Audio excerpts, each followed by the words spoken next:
ಸಿದ್ದು ಆಪ್ತ K N Rajanna power politics ಇದೀಗ ಚಕ್ರ ತಿರುಗಿಸಲು ಮುಂದಾದ ಮಧುಗಿರಿ ಹುಲಿ. ಎಸ್ಐ ಬೆನ್ನಲ್ಲೇ ಅಪೆಕ್ಸ್ ಬ್ಯಾಂಕ್ ನಿರ್ದೇಶಕ ಸ್ಥಾನಕ್ಕೆ ನಾಮಪತ್ರ ಸಲ್ಲಿಕೆ. ಚಕ್ರ ತಿರುಗಿಸಲು ಮುಂದಾದ ಮಧುಗಿರಿ ಹುಲಿ. ಮತ್ತೆ ಸಿದ್ದು ಆಪ್ತ ಮಾಜಿ ಮಂತ್ರಿ ಕೆಎನ್ ರಾಜಣ್ಣ ಸದ್ದನ್ನ ಮಾಡ್ತಾ ಇದ್ದಾರೆ. ಮತ್ತೆ ಎಲೆಕ್ಷನ್ ಅಖಾಡಕ್ಕೆ ಧುಮುಕಿದ ಕೆಎನ್ ರಾಜಣ್ಣ. ಅಪೆಕ್ಸ್ ಬ್ಯಾಂಕ್ ಚುನಾವಣಾ ಅಖಾಡಕ್ಕೆ ಕೆಎನ್ ರಾಜಣ್ಣ. ನಿರ್ದೇಶಕ ಸ್ಥಾನಕ್ಕೆ ಮಾಜಿ ಸಚಿವ ರಾಜಣ್ಣ ನಾಮಪತ್ರವನ್ನ ಸಲ್ಲಿಕೆ ಮಾಡಿದ್ದಾರೆ. ರಾಜ್ಯ ಸಹಕಾರಿ ಅಪೆಕ್ಸ್ ಬ್ಯಾಂಕ್ ಅಧ್ಯಕ್ಷರಾಗಲು ಪ್ಲಾನ್ ಅನ್ನ ರೂಪಿಸಿಕೊಂಡಿದ್ದಾರೆ. ತುಮಕೂರು ಡಿಸಿಸಿ ಬ್ಯಾಂಕ್ ಪ್ರತಿನಿಧಿಯಾಗಿ ರಾಜಣ್ಣ ಉಮೇದುವಾರಿಕೆ.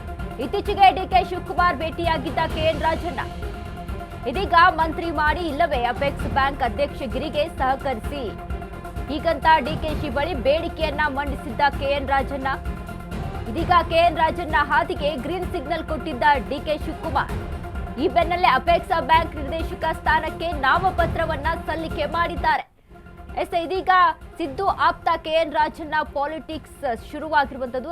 ಯಾಕಂದ್ರೆ ಇತ್ತೀಚೆಗೆ ನಾವು ಗಮನಿಸಿದ್ವಿ, ಒಂದ್ ಕಡೆ ಕೆಎನ್ ರಾಜಣ್ಣ ಅಂದ್ರೆ ಈ ಹಿಂದೆ ಹೇಳ್ತಾರೆ ಡಿಕೆ ಶಿವಕುಮಾರ್ ಮಂತ್ರಿ ಡಿಕೆ ಶಿವಕುಮಾರ್ ಸಿಎಂ ಆದ್ರೆ ನಾನು ಅಲ್ಲಿ ಇರೋದಿಲ್ಲ, ಅಂದ್ರೆ ಆ ಲಿಸ್ಟ್ ಅಲ್ಲಿ ನಾನು ಇರೋದಿಲ್ಲ, ಅವರ ಜೊತೆ ಒಂದು ಬೆಂಬಲಿಗರಾಗಿ ಆಗಿರ್ಬೋದು, ಈ ರೀತಿಯಾಗಿ ನಾನು ಯಾವುದೇ ತರದಂತ ಎಂಟ್ರಿ ಕೊಡಲ್ಲ ಅಂತ ಮುಂಚೆ ಹೇಳಿರ್ತಾರೆ.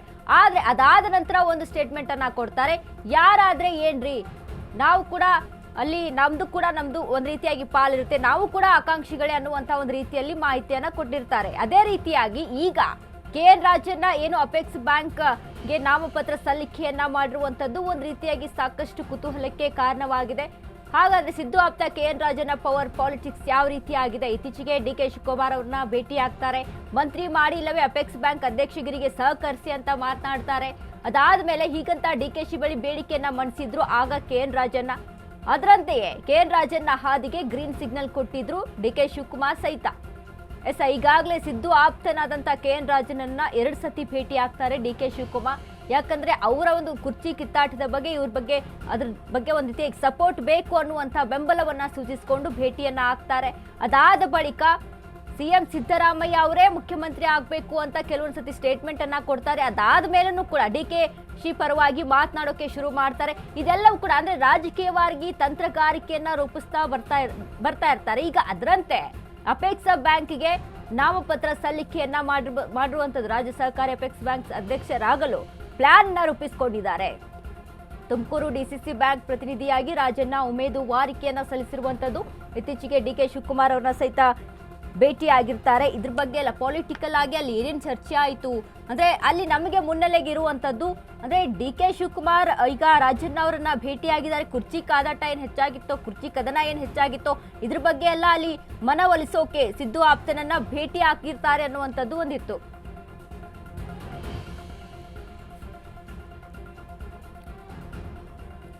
ಇದೀಗ ಹೆಚ್ಚಿನ ಮಾಹಿತಿಯನ್ನ ಕೊಡ್ತಾರೆ ನಮ್ಮ ಪ್ರತಿನಿಧಿ ದೀಪ. ಇದೀಗ ಏನು ರಾಜಣ್ಣ ಅವರ ಈ ನಾಮಪತ್ರ ಸಲ್ಲಿಕೆ ಅಪೆಕ್ಸ್ ಬ್ಯಾಂಕ್ ಕುರಿತಾಗಿ ಇರುವಂತಹ ನಾಮಪತ್ರ ಸಲ್ಲಿಕೆ ವಿಚಾರಕ್ಕೆ ಸಂಬಂಧಪಟ್ಟಂತೆ ರಾಜಕೀಯವಾಗಿ ಯಾವ ರೀತಿಯಾಗಿ ತಿರುವನ್ನ ಪಡೆದುಕೊಳ್ತಾ ಇದೆ ಅಂತ? ವನಿತಾ ಏನು ಸಚಿವ ಸ್ಥಾನದಿಂದ ವಜಾ ಆದ ಬಳಿಕ ರಾಜಣ್ಣ ಸುಮ್ಮನೆ ಅಂತೂ ಕೂತಿಲ್ಲ. ಯಾಕಂದ್ರೆ ಸಹಕಾರ ಇಲಾಖೆಯನ್ನ ನಿಭಾಯಿಸಿದಂತವ್ರವರು, ಹಾಗಾಗಿ ಅಪೆಕ್ಸ್ ಬ್ಯಾಂಕ್ ನ ಮೂಲಕ ಮತ್ತೆ ಅಧಿಕಾರಕ್ಕೆ ಬರಬೇಕು ಅನ್ನುವಂತಹ ನಿಟ್ಟಿನಲ್ಲಿ ಒಂದಿಷ್ಟು ಪ್ರಯತ್ನ ಮಾಡ್ತಿದ್ದಾರೆ. ಅದರ ಮುಂದುವರೆದ ಭಾಗವಾಗಿ ಉಮೇದುವಾರಿಕೆಯನ್ನ ಸಲ್ಲಿಕೆ ಮಾಡಿರುವಂತಹದ್ದು. ಇತ್ತೀಚೆಗೆ ರಾಜಣ್ಣ ಸತೀಶ್ ಜಾರಕಿಹೊಳಿ ಭೇಟಿಯಾಗಿದ್ರು, ಪರಮೇಶ್ವರ್ ಭೇಟಿಯಾಗಿದ್ರು, ಮತ್ತೆ ಡಿಕೆ ಶಿವಕುಮಾರ್ ಅವರನ್ನು ಕೂಡ 2-3 ಬಾರಿ ರಹಸ್ಯವಾಗಿ ಭೇಟಿಯಾಗಿದ್ದಂತಹದ್ದು. ಇವೆಲ್ಲವೂ ಕೂಡ ಈ ಒಂದು ವಿಚಾರಕ್ಕೆ ಅನ್ನುವಂತಹದ್ದು ಇದೀಗ ಬಹಿರಂಗ ಆಗಿದೆ. ಸಚಿವ ಸ್ಥಾನ ವಿಚಾರವಾಗಿಯೂ ಕೂಡ ಹೈಕಮಾಂಡ್ಗೆ 4-5 ಬಾರಿ ಪತ್ರವನ್ನ ಬರೆದು ತಮಗೆ ಏನು ಸಮಸ್ಯೆ ಆಯ್ತು, ತಮ್ಮನ್ನ ಹೆಂಗೆ ಪೋಟ್ರೆ ಮಾಡಿದ್ರು ಅನ್ನುವಂತಹ ಸಂಪೂರ್ಣ ವಿವರವನ್ನ ಬರೆದಾಕಿದ್ರು. ಸಿಎಂ ಸಿದ್ದರಾಮಯ್ಯ ಮುಂದೆ ಕೂಡ ಅವರು ಒಂದು ಸಚಿವ ಸ್ಥಾನವನ್ನ ನಮಗೆ ಕೊಡಿಸಿ ಅನ್ನುವಂಥದ್ದು, ಇಲ್ಲ ಅಪೆಕ್ಸ್ ಬ್ಯಾಂಕ್ ಅಧ್ಯಕ್ಷ ಸ್ಥಾನವನ್ನಾದ್ರೂ ಸಿಗಬೇಕು ಅನ್ನುವಂತಹ ನಿಟ್ಟಿನಲ್ಲಿ ಒಂದಿಷ್ಟು ಮಾತುಕತೆಯನ್ನ ಆಡಿದ್ರು. ಅದರಂತೆ ಇವತ್ತು ಉಮೇದುವಾರಿಕೆಯನ್ನ ಸಲ್ಲಿಕೆ ಮಾಡಿದ್ದಾರೆ. ಇದರ ಜೊತೆಗೆ ರಾಜ್ಯದ ಬೇರೆ ಬೇರೆ ಭಾಗದಿಂದಲೂ ಕೂಡ ಬೇರೆ ಬೇರೆ ಉಮೇದುವಾರಿಕೆಗಳು ಕೂಡ ಸಲ್ಲಿಕೆಯಾಗಿದೆ, ದಾವಣಗೆರೆ ಸೇರಿದಂತೆ ಭಾಗಗಳಲ್ಲಿ. ಆದ್ರೆ ಬಹುತೇಕವಾಗಿ ರಾಜಣ್ಣ ಅಪೆಕ್ಸ್ ಬ್ಯಾಂಕ್ ಅಧ್ಯಕ್ಷರಾಗಿ ಆಯ್ಕೆ ಆಗ್ತಾರೆ ಅನ್ನುವಂಥದ್ದು ಕೂಡ ಇದೆ. ಯಾಕಂದ್ರೆ ಈಗ ಬೆಳ್ಳಿ ಪ್ರಕಾಶ್ ಇದ್ದಾರೆ, ಅವರ ಅವಧಿ ಕೂಡ ಮುಗ್ದಿದೆ ಅನ್ನುವಂತಹದ್ದು.